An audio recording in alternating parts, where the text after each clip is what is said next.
O'Donnell, along with representatives of the Library Board and librarians in the board.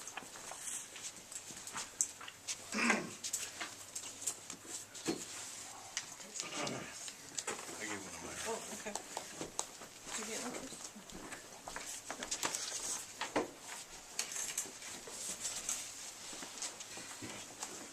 Thank you, Your Honor. This is for the year 2011. Your local public library does more than store books. It gives people a sense of place by providing a stimulating gathering place where ideas and information can be exchanged freely. With a service area of 4,100 residents, the Rushford Public Library offered 40 hours of service per week to borrowers who made 29,084 visits to the library, fielded 574 requests for specific information that required reference service from staff, checked out 35,924 items to library users, provided 26,396 books, magazines, audiobooks, videos, DVDs, music, CDs, and other unique resources available to cardholders. Participated in reciprocal borrowing, received 5,952 items from other libraries while lending 6,399 items to other libraries to meet customers' needs throughout the region. Served as the community's access point to the internet with 7 computers available for public use. 7,058 customers used these computers to find internet-delivered information. Worked in the community by delivering 832 materials to homebound and nursing home residents. Supported education by lending youth materials and offering 59 children programs that were attended by 762 children. Increased entertainment and educational opportunities for adults by sponsoring 4 winter reading programs with 45 in attendance. We have 1,600 square feet of facility space with 1.77 staff. Total operating expenses, $113,610. Total revenues, $127,344. Funding comes from the city of $79,869. County chips in $31,827. And we have others at $15,648. On the next page, there's a kind of a universal formula for figuring out what your library is worth to your community. And if you look at the bottom number down there, you see that the value of services that the library gives back to the community is calculated at $736,583.65. That takes into account all the adults, books borrowed, youth books, audiobooks, everything that the library offers, and putting monetary value to that service.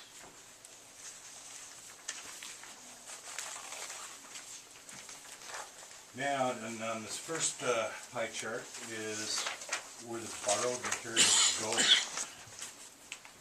City of Rushford, 43% of our material stayed right here in the city. Fillmore County rural is 35%, Winona County 11% of the borrowed materials, Houston County 6%, and others at 5%. And I'm sorry, Jim, that 5%, that is materials going from our library to other libraries in Selco? Outside of No, that's, people who if somebody don't comes here from Rochester, borrow uses a it, book. yeah, it's from cities other than the ones mentioned. Okay. I just wanted to clarify that. You knew where I was coming from there. Yep. And I was wrong. Sorry to say, but No, yes, but well, no, you were just broadening it out. Exactly, thank you. And from the 35% of Fillmore County rural borrowing, the village has 61% of that. 9% goes to the city of Peterson, and 30% all others. And we go to the last pie chart, and that's going to show you our funding sources. 53% of the city's, or our library's budget comes from the city, 24% from Fillmore County, one little sliver, 1% from Winona. How is that defined as, how does that 1% come to Rushford? From the Winona Winona County County. Commissioners. Okay, It's a formula that was established probably 6 years ago. I don't know how long it's going to stay in effect. What we're getting is divided out money from the old book and bill service. And the county commissioners really haven't decided to keep the money since there's no book and bill anymore. And they're still giving it to us. So I have an agreement between St. Charles, Winona Public, and us. We're the only libraries in this area for Winona County. A sliver of it goes to Houston County to La Crescent because they've got a whole new building division now that is in Winona County. Majority of the money for Winona County is the Winona Public Library.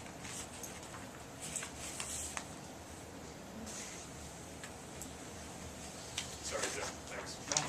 And the 10% is donations and Correct. like what we've,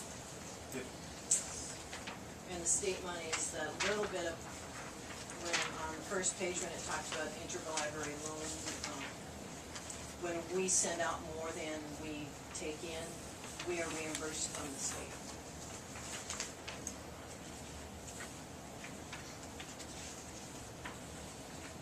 Okay, any questions on that?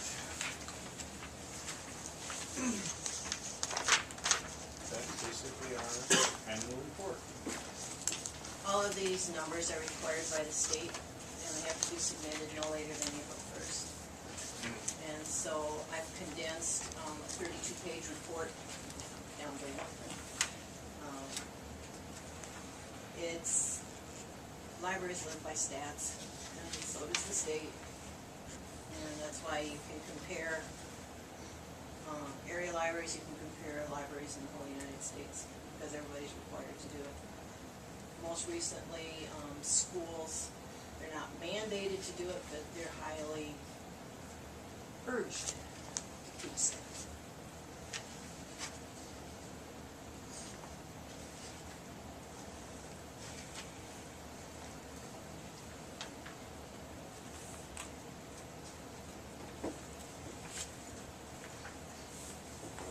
Very high value on the computer use, no but Yeah. It's, the value is, if somebody would have to go somewhere, and pay for use.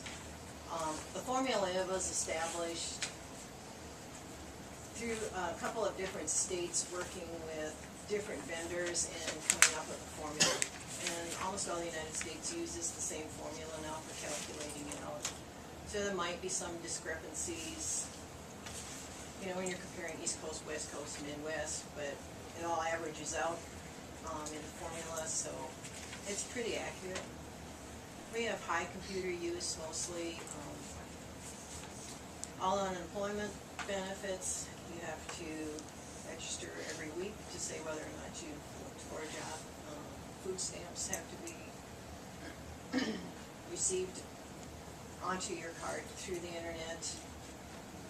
A lot of people taking some classes online. It's been a noticeable increase here, mostly since the economy took a nosedive. People are letting go cable at home, and they've down to maybe a cell phone, and they're not doing landline anything, including computers.